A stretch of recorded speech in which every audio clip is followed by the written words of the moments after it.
Waalaikumsalam. Roh, bari geus dia bantingkeun kopiah ge blek. Sia kunaon ngabantingkeun puyang cenah kieu doakeun ieu. Kunaon hayang bisa ngazakat cenah. Dah, mantep jasa teh ngomong. Hayang bisa ngazakat bari hayang sugih kan. Hayang bisa ngazakat cenah kulit teh bisa ngazakat lain hayang ngasugih teuing kunaon hayang bisa ngazakat, hayang nyaho ibadah zakat. Sia ngomong pinter amat eta. Berarti hayang sugih ya. Doakeun lagi cenah kudu maju. Guys, sebulan sekali datang, sebulan sekali terus dibere maju ku Gusti Allah. Nuka hiji maju, nuka dua maju, blek rada lambat kayak makanya 3 bulan sekali. Ligo begal kiai hampura teu bisa ka dieu bulan-bulan kamari mah. Ku ada sibuk ku masalah sih. Ieu mah doana bae geus kiai set. Balik deui nya ka Jakarta atau ka gede satahun teu datang-datang. A'udzu billahi minasy syaithanir rajim. Inna Allaha wa malaikatahu yusholluna 'alan nabi ya ayyuhalladzina amanu shallu 'alaihi wa sallimu taslima. Allahumma shalli ala sayyidina Muhammadin wa ala ali sayyidina Muhammad.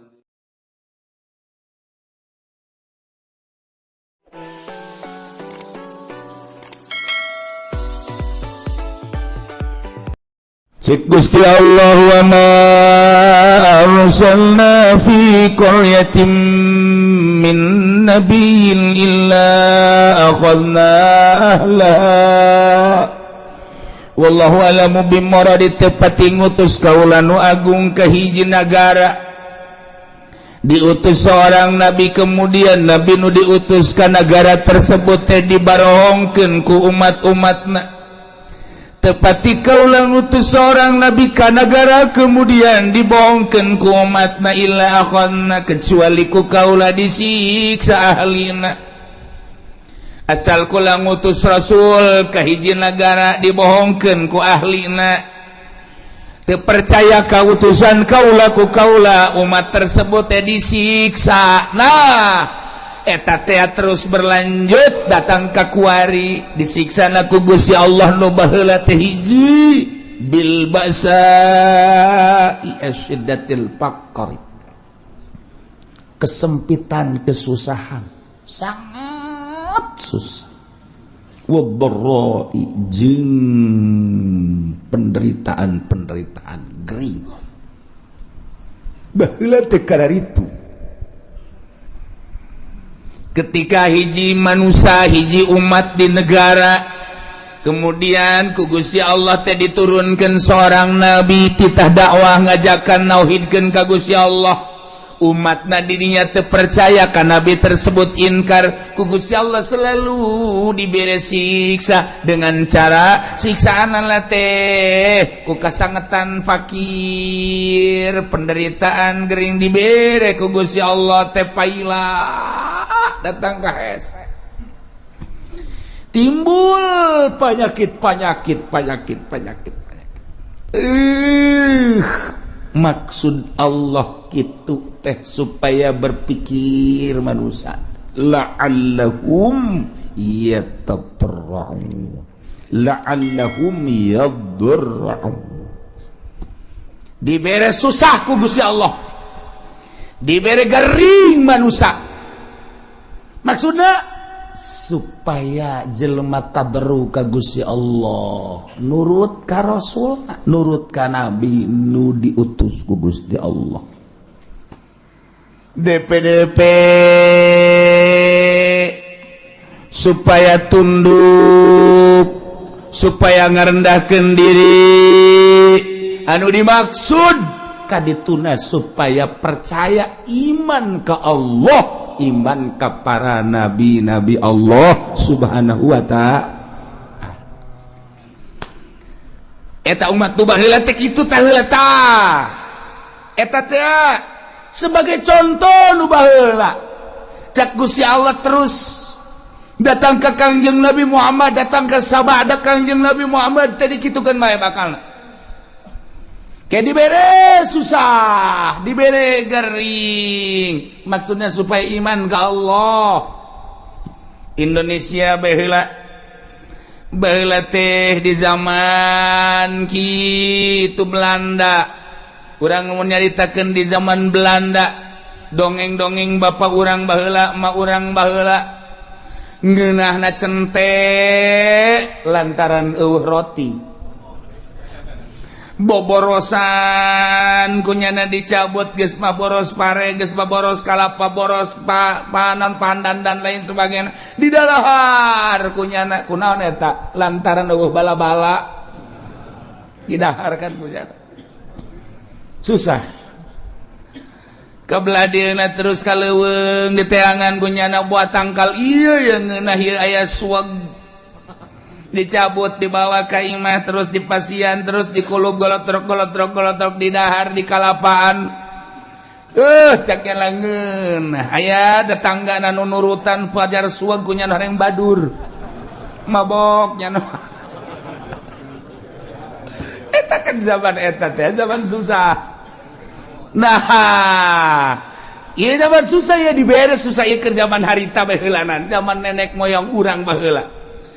jadi ngeunah bejana sagala derwak ngeunah nu asak mah sagala cente ngeunah sagala kingkit ngeunah sagala kitu katokak ngeunah sagala rupa kumaha eta atuh kapan eueuh dahareun nu aya eta atuh geus lamun urang nyaritakeun zaman kamari ieu beuh nyabot dangdeur masyaallah sagede jempol teh di pasianan di dahar atah-atah isuk-isuk ku amis yaknyana loba dahar ku ari mun teu nyeri beuteung kunaon sebab eueuh dahareun zaman eta mah ngeunah jasa zaman kula bae ge lamun urang ngadahar kitu nyaritakeun tentang ngadahar naon dangdeur atah pernah ngadahar kitu huwi nu atah ngeunah ngadahar sao atah ge ngeunah sao atah ya Allah ya Rabbi ku ngeunah eta sao teh komo rada mengkel-mengkelna ya Allah sao atah tidak nu mantak baheula lamun aya rujak tumbuk teh rujak tumbuk mantep jasa lantaran sagala araratah araraya ngeunah kuari mah kuari loba dahar teu ngeunah nu kos karitu nah ieu dibere hararese ku Gusti Allah tapi eta jelema lamun ba'da magrib breng ngararaji ka imah ustad nu tinggalin ngaraji kabeh mari usahana ge teh yang dibayar jeung hayang-hayangan ge nu mayar ieu eta geus pokadaot duit teh aduh bisa jana maca Quran aju anu rada gede mah pan baheula ngajina teh depan dari mimiti nu ngejah heula aju nu gerde geus ka Quran aju balik-balikna kan ka masjid es di masjid paling jago nyana nakol bedug hiburanana teh nakol bedug hiburanana sakitu dagdidug geus eta hiburan nyana sakitu doang geus di baheula mah aman bere kabelah dieuna terus mahmur ku Gusti Allah teh terus engke paroho deui ka Allah jadi bere susah deui ku Allah kuari bae kuari leletikanana ya kieu bae ieu mah keur carita perorangan bae ulah kabehan ada perorangan ieu kege kaharti kakabehan ge kege kaharti kakabehan Assalamualaikum. Waalaikumsalam. Nuh, Kiai, doakeun kula. Ngana? Kula dek dagang Kiai, aduh boga modal supaya maju bae. Namun maju mah pan masjid tuh omeaneun jangnya teh pondok pesantren amis ngeunaheun kadengeun kana ceul. Ngeunaheun, nya geus pokona mah kula mendek ibadah bae. Ha, guys, doakeun ge padahal tadi doakeun ge wae suga subeng ieu keur carita perjalanan. Yo cek ya itu sing bener itu si dagang kayak seminggu datang deh, kedua minggu datang deh. Wah, gede. Hiji. Waalaikumsalam. Roh, bari geus dia bantingkeun kopeh ge blek. Sia kunaon ngabantingkeun puyang cenah kieu doakeun ieu. Kunaon hayang bisa ngazakat cek kan. Dah, mantap jasa teh ngomong. Hayang bisa ngazakat bari hayang sugih kan. Hayang bisa ngazakat cenah kuali itu bisa ngazakat lain hayang ngasugih teuing kunaon hayang bisa ngazakat, hayang nyaho ibadah zakat. Sia ngomong pinteran teh tah. Berarti hayang sugih ya. Doakeun lagi cenah kulo maju. Guys, sebulan sekali datang, sebulan sekali terus dibere maju ku Gusti Allah. Nuka hiji maju, nuka dua maju, blek rada lambat kayak makanya 3 bulan sekali. Ligo masalah, kiai hampura tuh bisa kadieu bulan-bulan kemarin mah. Gua ada sibuk, masalah sih. Ieu mah doa anu geus kiai set. Balik deui nya ka Jakarta atau ka lu gede 1 tahun teh datang. Ligo masalah. Aduh kiai gua ngan bisa lebaran doang cenah ieu ka dieu. Kurang emang sibuk cenah masyaallah. Geus doana bae kiai mah pokona mah jauh di mata dekat di hati masalah segala gak dalil segala tuh dalilnya nah tuh gak masalah beli mobil plang nggak teka kiai asal teka kiai baik berarti sholat ke wallahu a'lam sholat ke wallahu a'lam aya zuhur ke asar henteu aya asar zuhur henteu kabelah ditu lah zuhur henteu asar doang zuhur mending geus sekaligus ulah henteu keur ngalamun mah sholat ngana ge kente deui sugih dibere amruk menang 5 tahun sugihnya atau 10 tahun brek ya dunia tuh ngaranna plak datang deui kiai mage waalaikum salam lu kiai kunaon jadi aduh orang kos kieu nya kiai aya kamar wajang kula neuk mondok bae macem-macem sakitu mondok neuk naon geus teu kuat cenah hirup ieu orang kos kieu lah dunia sakumaha kieu sok didongeng kunaon emang amruk kiai dagang berapa tahun 10 tahun gula teu ka dieu sekali da ka dieu kula amruk aing pake kokoset bae tuh Gus ya teu meunang tak kiai ngomong kos kitu teu meunang ieu keur carita doang segala kokoset segala naon tah ieu keur carita bae jelema susah datang ka kiai berarti kan carita kiai berarti nyana ngadeukeutan Allah senang po ka kiai kajian ieu mah keur carita ka kiai padahal mah hakikatna mah ngajauhan ka Allah kan tuh jauh keur susah mah jelema deukeut ka Allah keur senang mah jauh ka Allah nu matak hebat jasa jelema lamun keur loba sagala deukeut ka Allah hebat jasa carang jelema deukeut ka Allah teh mun geus kajepit jasa tinggal buntut tapi utak bae eta bisa kula keur carita di Bandung mun ente ka Bandung aya didinya ngaran kitu toko Almasum nyaritakeun deui aya naon ngaranna pom bensin Almasum mushola Almasum masum Bandung loba kori aya pondok pesantren Almasum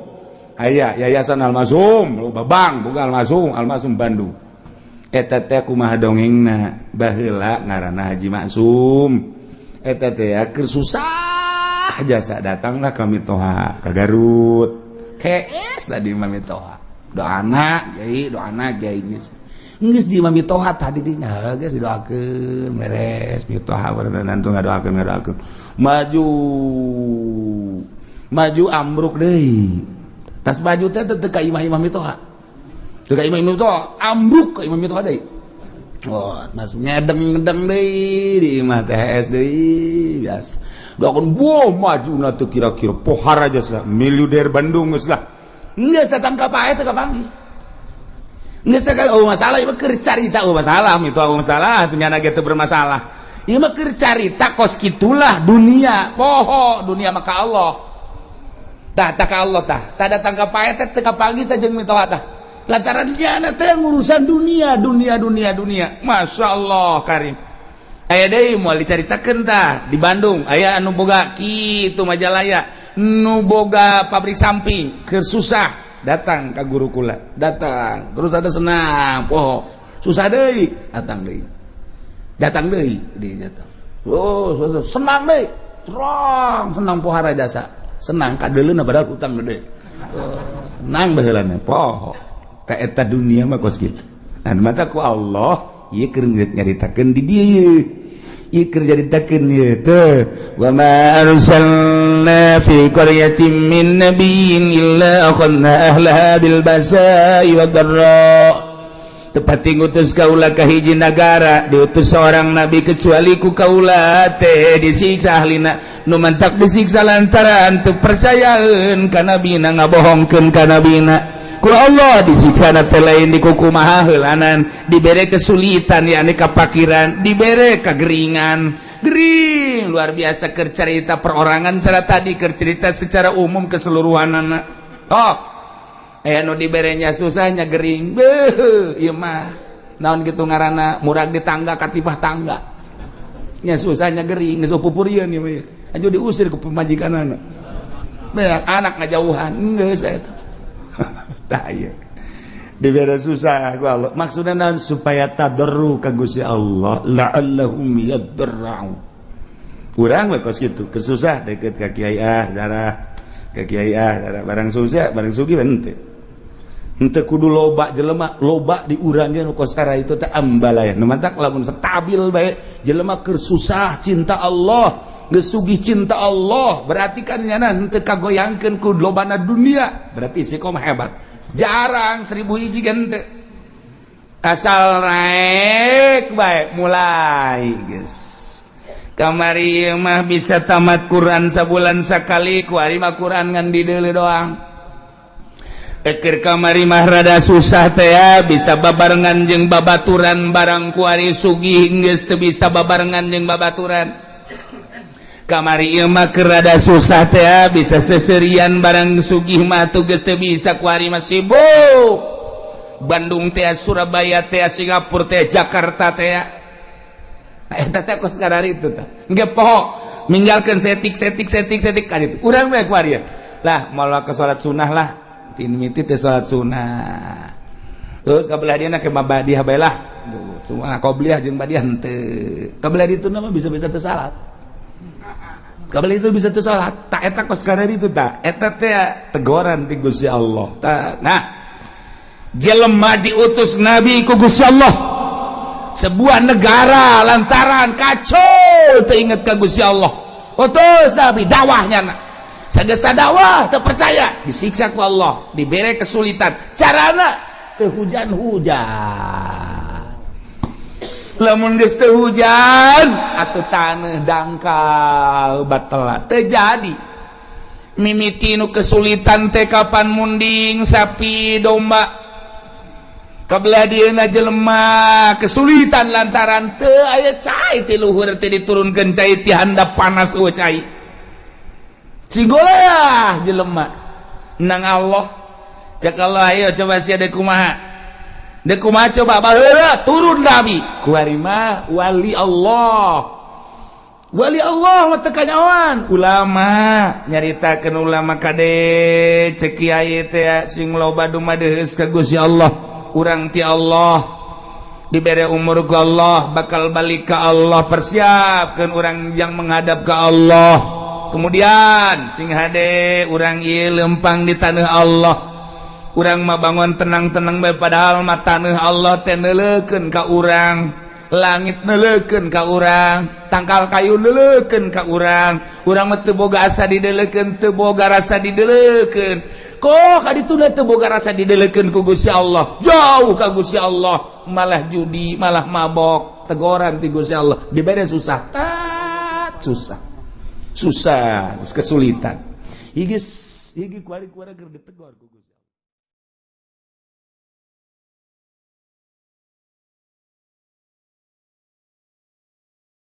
Allah